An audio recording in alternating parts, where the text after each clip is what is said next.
Hi, I'm Melissa from polkadotchair.com and welcome to week 2 of the Spooky Shelfie Quilt Along. If you are brand new here or maybe stumbled on this video from somewhere else, we are making a Halloween quilt.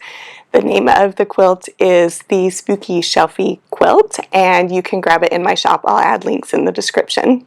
This is week 2, like I mentioned before, of the quilt along. It runs between now and the beginning of September. Each week we concentrate on making a few of the blocks for the quilt, and as we go along I'll share tips and tricks for making the blocks. The blocks this week was actually just one block. So the block we're making this week is the Broom Block. And the Broom Block is unique in the quilt in the fact that it is foundation paper pieced. And I know a lot of you have not foundation paper pieced before, and it may seem really intimidating. I don't blame you. I was very confused when I first started, but then once it kind of clicked in my head, it's a technique that I love to use. It allows you to get different shapes and angles on your quilt besides just 45-degree angles. One of the reasons that's beneficial is that you can make different shapes. So, which I guess I said.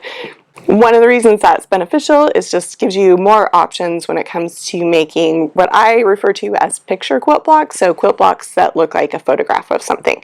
So this week, the Broom Block is foundation paper pieced. One of the unique things about this block is that it spans 2 of the shelves in the quilt. So part of the block, as you construct the block, is going to be adding this black fabric that is the shelf portion of the quilt. But what we're going to cover today is foundation paper piecing this portion of the block. As you can see, these angles are not traditional 45-degree angles. I could have switched them, but I just really loved the shape of broom. I thought it just looked really spooky, so I kept it this way. This video will be a little more in-depth than some of the other videos.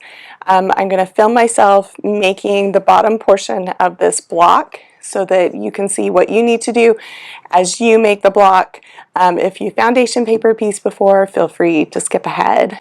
But if you've never foundation paper pieced before, hopefully this will help you at least make this block. Even if you don't want a foundation paper piece ever again, hopefully it will help you walk you through the steps to create this block. I'm going to move all this stuff out of the way and get set up, and we'll start piecing our block. Let's start making the Broom Block. The instructions for the Broom Block, if you are using the printed pattern, start on page 19. I am going to cover in this video pretty much everything that's outlined here with photographs up until this point, and then the top of the Broom Block is pretty straightforward, so we won't cover that. But I am going to cover as much of this as I can in detail, and so probably the most detailed of all of the block tutorials, because I know a lot of you guys are new to foundation paper piecing. So, foundation paper piecing, what we're going to be doing in the back of your pattern, set these aside, in the back of your pattern you have 2 pieces that are foundation paper pieced pieces. If you bought the kit, I believe they printed these back to back. So if you want, you can go onto my site, polkadotchair.com/pattern updates, and grab a PDF copy of just this if you want to print it out yourself at home. Totally up to you. If you bought the printed copy from me or the digital copy from me, then you shouldn't have that issue. Alright, so there are 3 sections to this Broom Block, a top, a middle, and a bottom, and we are going to start with the middle first because I think it's the simplest one. It's also the first one that is outlined in the instructions, so we're just going to start right here on page 20. I know the reason that this can be intimidating for people, I think, is because you're working upside down. You can't always see what you're working with. You do need a few tools that are different. If you can get an add a quarter ruler, that is a big help. These rulers have a little ledge at a 1/4 inch that's going to help you mark and trim your seam allowances. That should be a pretty good shot of that. And then you also need something to fold with. I like to use a leftover piece of template plastic. Another thing that's really great to use are those sales postcards that come in the mail. It's kind of like a waxy cardstock. Those are also really great. So one of the first things you want to do, and I know I've been told that I do this a little bit differently than some people, but this is kind of the way that I learned that works for me and my brain. So if you don't have a light box, don't worry. You can just put this up against a window. It's not a very complicated pattern, so you can just hold it up against the window. Before I do that, actually, I like to come in and trim this down a little bit just to get rid of some of the extra paper. Doesn't have to be precise. We're just making it so there's less paper to have to kind of work around as you're doing this. And you can throw those away.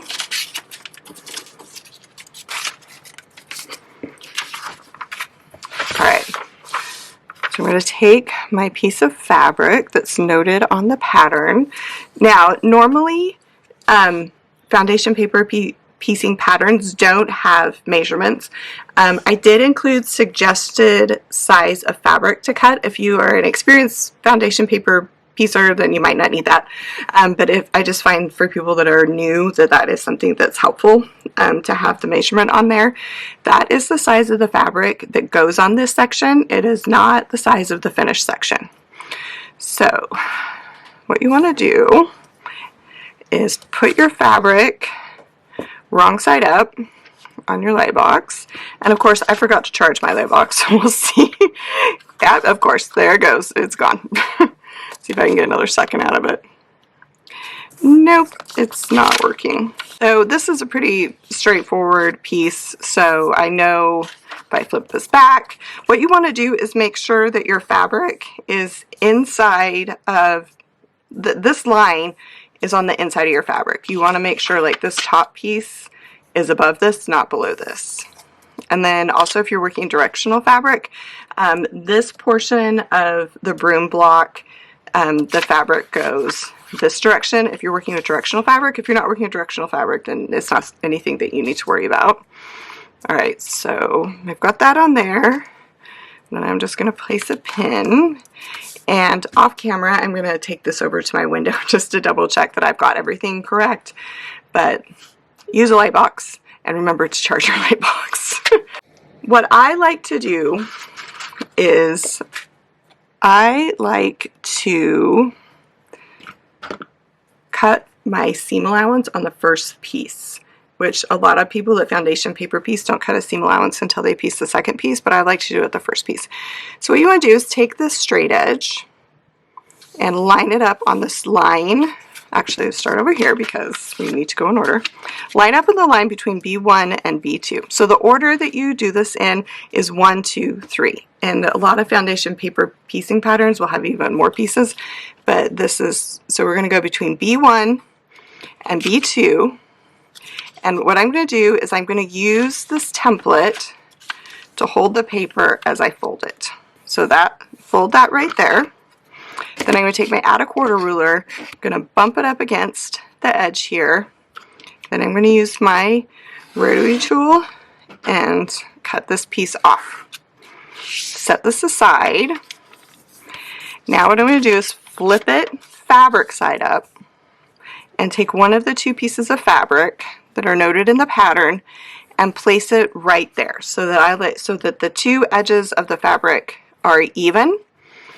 And another thing I like to do is just I'll kind of hold it in place and then I'll fold it up just to make sure that it's going to cover the whole piece of paper, and that'll make more sense as you go. So that is in place as I want it. Then what I do is I take the pin and I move the pin so that it goes through both pieces of fabric, like so. I'm going to take it to my sewing machine, making sure nothing shifts, and I'm going to sew on this line.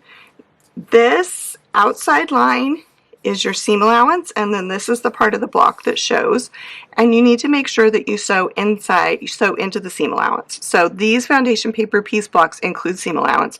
So I'm going to start sewing here I'm going to sew all the way to here.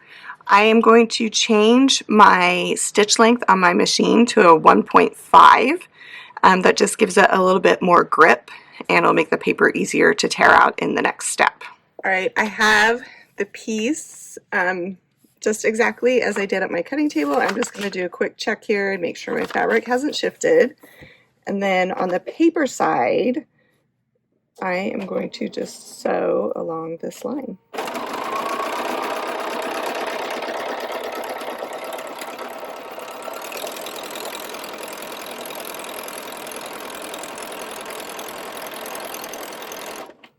Stop sewing at the second solid line, like so, and then I'm going to come back here because I noticed I didn't catch the bottom of this seam the first time.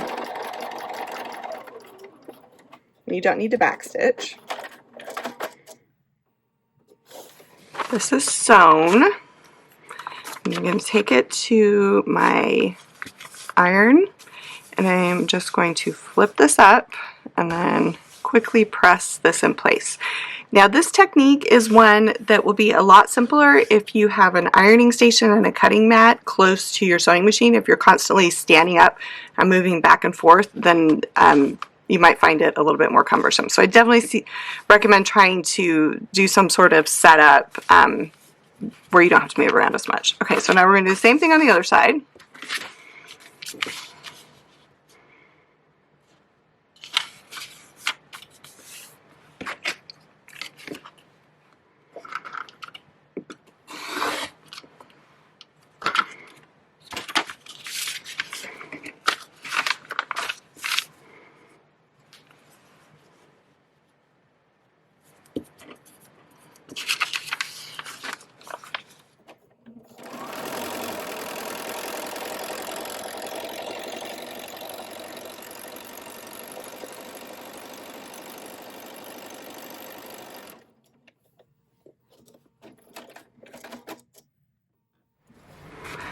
Other side is sewn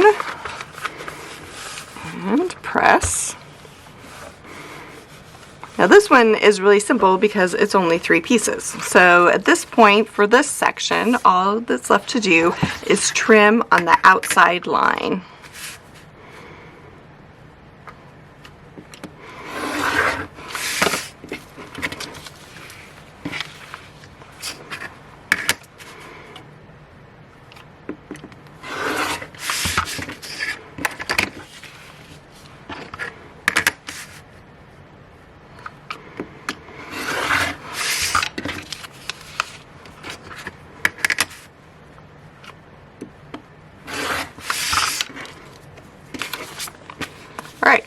Now this portion is sewn. We're going to move on to the next part of the broom block.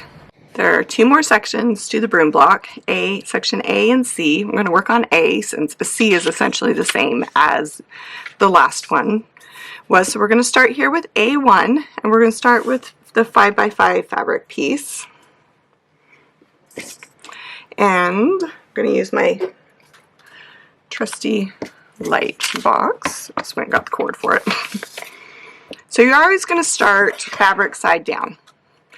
The other thing you want to make sure when you're foundation paper piecing, if you're working with directional fabric, is that which end is up. So this is up.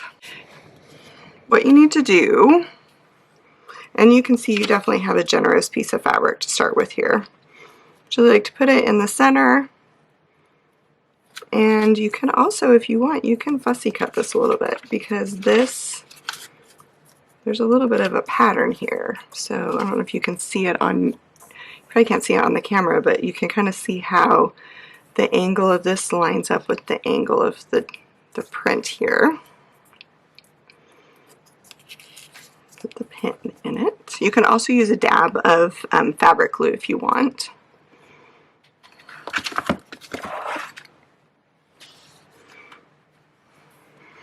Alright, and we're going to start this between A1 and A2.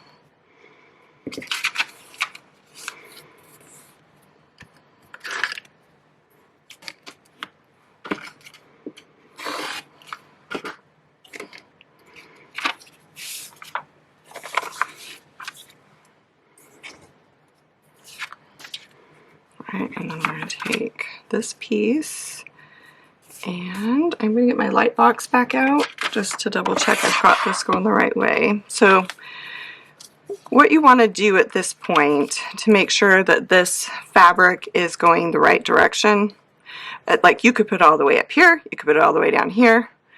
I just kind of center it here between these two seams, is come here and then flip it down. And if it covers your entire A2 section, then you're good. But you can see how if I were to move it down here, then it's not going to cover all of A2. I'm going to put this here, and then I'm going to go to my machine and sew this piece. All right, that is sewn. Same technique. Press that in place. I'm going to set this aside. I'll pull it out again as I need to. All right, so now we're going to keep going. So now we're going to go between A2 and A3, and we're going to need another piece of fabric M.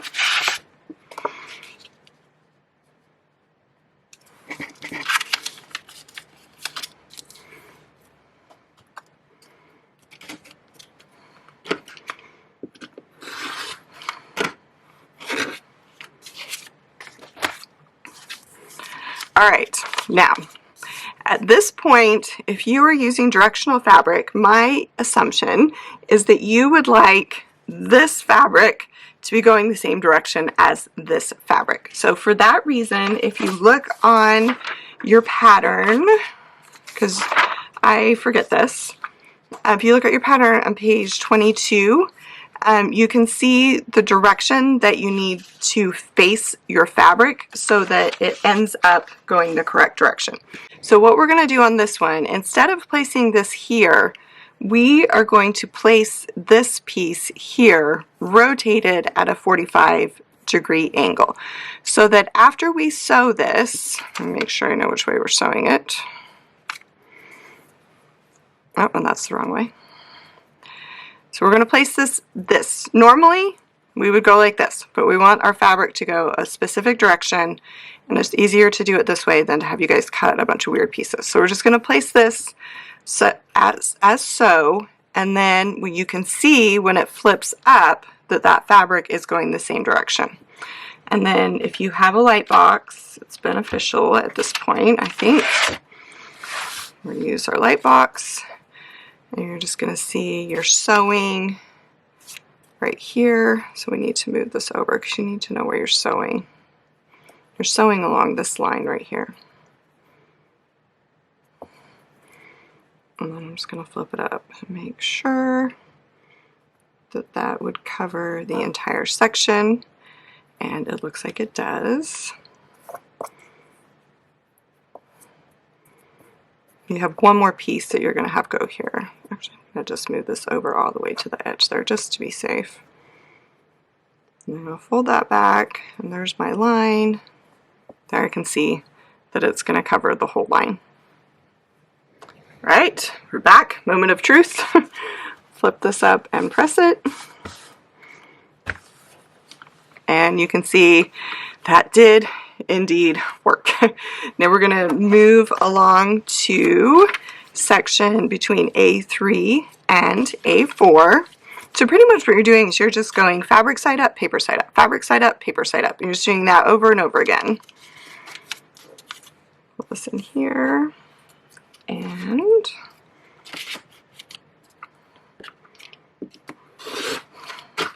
there. And then I'm going to take our white fabric, just double check that it will cover,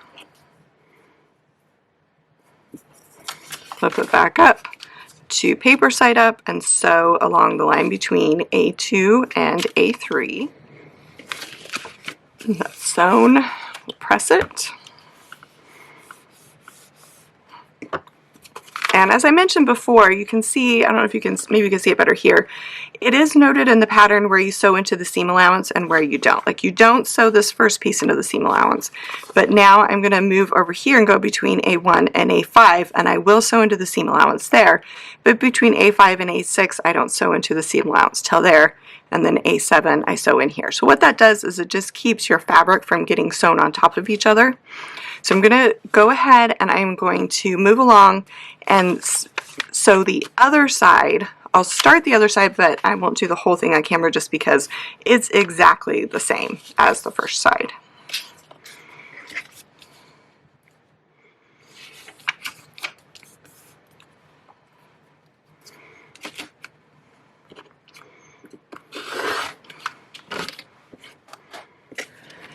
This section is done being pieced together, and I just wanted you to see what it looks like before I start trimming it even.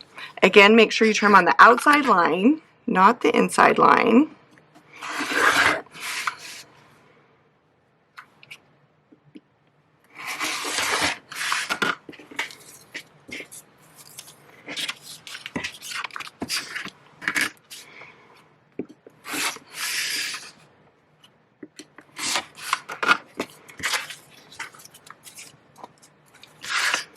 Alright, that is trimmed. Now we're ready to assemble the portion of the block. Also, I want to point out, when I was talking about using the light box, I don't know if you can see that there, but using that light box, I was able to kind of specifically pick this portion of the damask fabric to line up inside that angle. So just one of the benefits of using the light box. Don't feel like you have to go out and buy one if you don't have one. A bright window works great. So we are back to this piece, which actually I just realized I never trimmed this. Never trimmed off my 1/4 inch. Got going a little too fast. Okay. So this piece is trimmed. This piece is trimmed. When you do section C, just make sure, because I did this wrong so many times when I was doing the pattern. I always just thought the narrow part goes at the top because the narrow part on this one goes to the top. It does not go that way. Narrow top goes to the bottom. So just make sure when you're placing your fabric that you have the narrow top going towards the bottom. I like to leave the paper on for this step. It helps me to line things up. So we're just going to line this up, and it's nice. You can see where that goes. Place a pin here. I'll place a pin here. And then this piece goes down here. I'll pin this in place. I'll take it to my machine and sew it.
Alright, this is sewn, all 3 pieces together.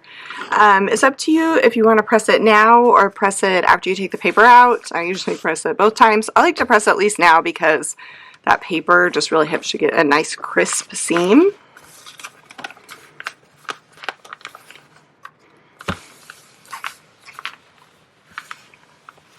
And you can see I'm off a little bit right here. I could come in and move that. I'm not going to, just because I'm not super fussy about things, but look how nicely this lined up here. One of the reasons that people really like foundation paper piecing is that it is so much more accurate than traditional piecing. So, like I said, give it a try. And then the last step, which you may think is super fun or super annoying, is just to rip out the paper. So you can just sit in front of the TV and just give it a good tug. So it should be nice and perforated to pull out. Don't tug too hard, you can rip your seams. And then just pull all that paper out. And then the last thing you need to do for the broom block is, starts on page 23, just talks about putting the rest of the portion of the broom block. You put the broom handle on, and then the section of the handle that goes across the shelf so that it looks like the broom is leaning up against the shelf. If you have any questions, be sure to leave them in the comment section. I'll keep an eye out for them all week and answer them as soon as I can, and have fun making your broom block this week.